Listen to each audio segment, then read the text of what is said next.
Ovo je priča o sada već povijesnoj 25. godišnjici preleta zrakoplovnik 21 sa vojnog aerodroma Željava u Bihaću na aerodrom Pula u Hrvatskoj.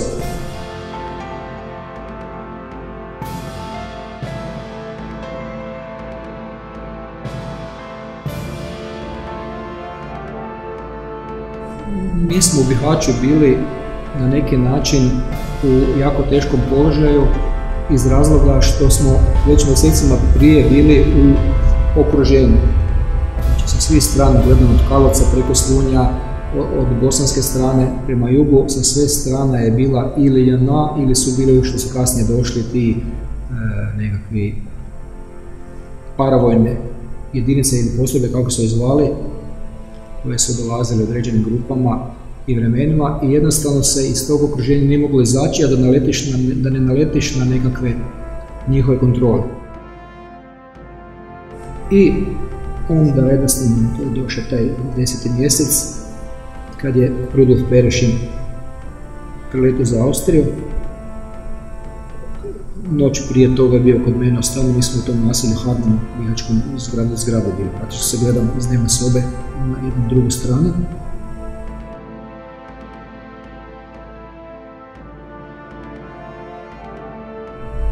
Dobio sam informaciju da treba pripremiti se za, odnosno organizirati prelet. Znači, Zagreba je bila samo lijepe želje, a mi smo trebali na terenu sve to organizirati. Dođe pa bit će sve ok.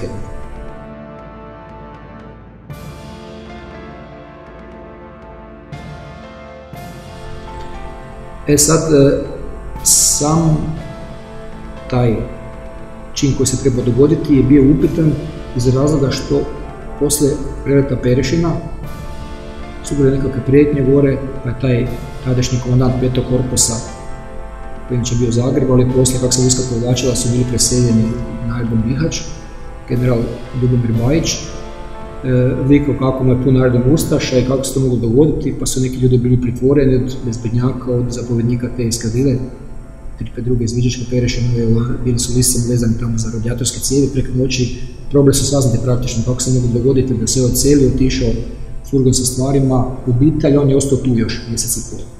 I prijetio praktično da ako još bilo ko pokuša i jednu stolicu iznijeti iz stana, da će biti kao uhapšen.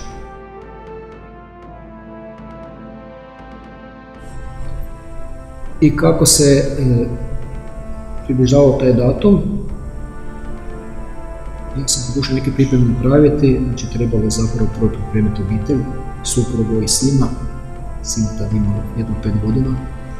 To nam je bio veliki problem. Morali smo glumiti da je sve ispravno, što druži s nekakvim prijateljima, izlaziti van redovno, a sam se van sebe, znači psihički, i uvijek si se nekako mišljio da već sve znaju, prate te ono i čekaš svaki trenutak da će ti neko pokucati na vrata i jednostavno ogromno njeloga ne bilo.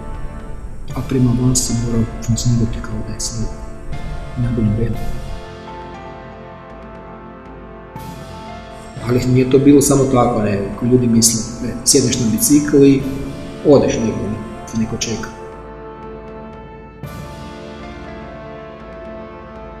I onda me u jednom trenutku kao mirno je, treba nešto letjeti, spadamo iz trenaže i onda me zamjenik zapovjednika te eskadrile pitao onako, bore se za letenje, za noć zapravo me pitao. Neko Bojko planira, koliko se zove taj, Mičković, neko planira. Odmah sam u trenutku shvatio da je to trenutak koji pitanje kad će se sljedeći pojaviti. I onda sam ja toj svoj zamisli koja mi se jedan put okazala, zamislio da ću biti ta prva grupa u toj smjeni koja ranije krene i onda kad se odvojimo tog vođe dok sam vidio kako sam planiran, velikom brzinom odletim do Pule, Pula nešto zapadnije, onda sam na Bihać i još će biti nekakvi uvjeti pred noć da bi još nešto vidio dolje.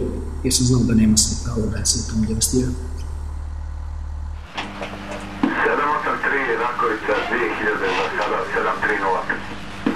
730. Tu noć uopće nismo spavali, bili smo puno iglama, spavali smo obučenje i ono, to je nevjerojatno bilo. i čekaš svaki čas da će ti neko navrati, jer sad će gotovo bilo već iscrpljen, ti par mjeseci pretvaranja svega, sukupa bila bjedna, iscrpljena. Sad ne vjerujem dok vidi svoju sliku kako je izgledalo dok smo došli zadnje.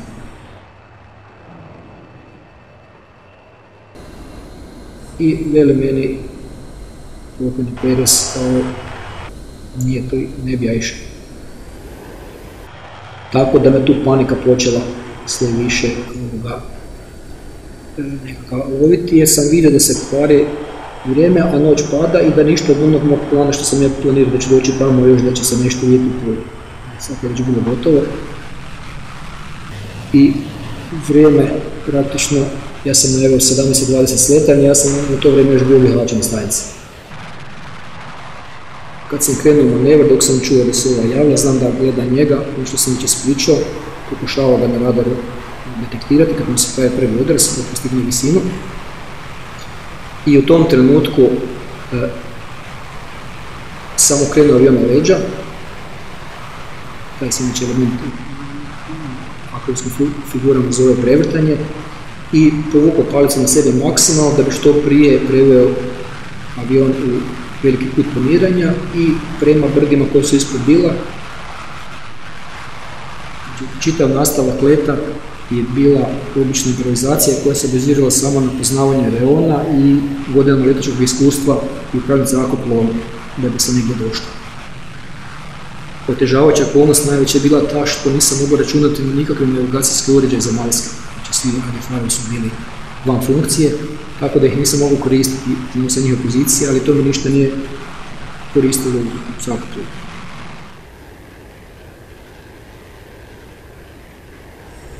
Kako sam se približavao toj mojoj zamišljenoj poziciji na otoku Cresu, dakle sam trebao krenuti prema Puli, a nisam ništa vidio i sad sam počeo rasprašivati u glavu varijantu što dalje. Ja sam ponovno počeo razmišljati o iskakanju, jer jednostavno nije bilo izlaza. I onda sam se mislio, dobro, kad istekne to vrijeme, koje sam si dao i neke 3,5 minute leta, ako ne mogu tvrditi poziciju koja je, onda ću okrenuti točno u sjeverni kurs i letim nekih isto tako 3 minute dok ne naiđem na rijeku.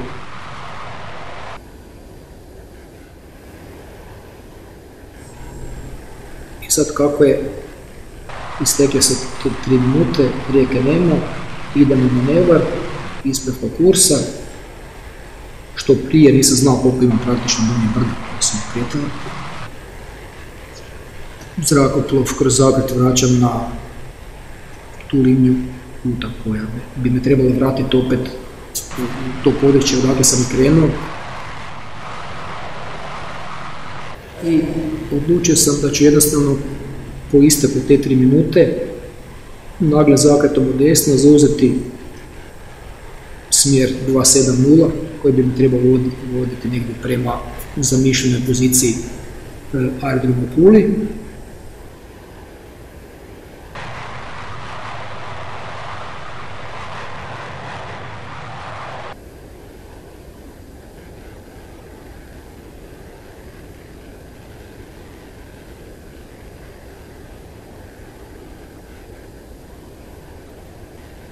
I onako u jednom trenutku u daljini, skroz kad gledam onako preko ruba kabine, učini mi se nekako svjetlo, onako da je bilo više izraženo, kao da je blještilo. Meni sine da je to ta svjetla koja vidim, ti kamioni koji su bili obećani. I odmah krenem u lijevu stranu da ne bi izgubio ta svjetla, ne sam prema gradu ići, nagli manevar, smanjujem brzinu, ispravim zrakoplov, izvučem kotače.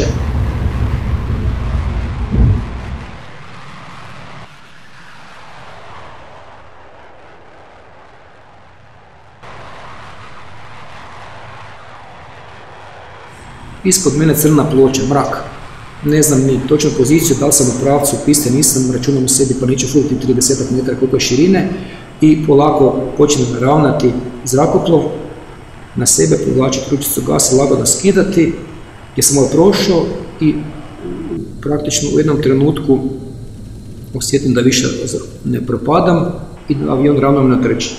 shvatim da sam sletio, ne znam sam kako, brzo spustim nos, vučem zaključak i počnem kočiti maksimalno, jer nisam znao koliko imam do kraja piste, da ne bi tamo pojurio. Počeo sam maksimalno kočiti, usporiti zrakoplov i onda sam s lijeve strane uključio svjetla za vožnju, taksi svjetla takozvana, i kako sam se počeo približavati kraju staze, onda sam ta svjetla koja su na kraju bila su počela biti sve veća, i kad sam došao blizu tog svjetla, onda odjedanput vidim počne se pretvarati u dva svjetla. Ja sam da ne vidio kao jedno. I kad sam došao bliže, onda sam vidio to zapravo auto, jedan bijeli auto, koji mi je farovima praktično signalizirao. A s lijeve strane mi je neko drugo mahao onom lampom signalizirajućom gdje treba skrenuti s piste. Na kraju pulske piste s lijeve strane su kaponiri i tu je jedno proširenje stajanka gdje su mi signalizirali da trebam skrenuti sa staze.